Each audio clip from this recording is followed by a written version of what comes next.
20 টাকা খরচ করে যদি এরকম একটা রিং এবং সাথে 2টা ইয়াররিং বানানো যায় তাহলে কেমন হয়।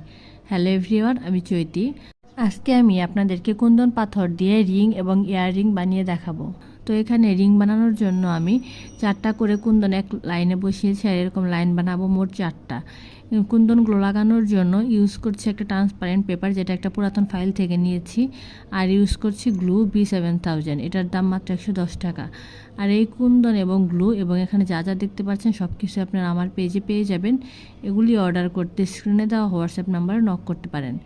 তো রিং বানানোর জন্য আমি চারপাশে সমান করে এটাকে বসিয়ে এক্সট্রা যে পেপারটা থাকবে সেটাকে চিড়ে কেটে নেব।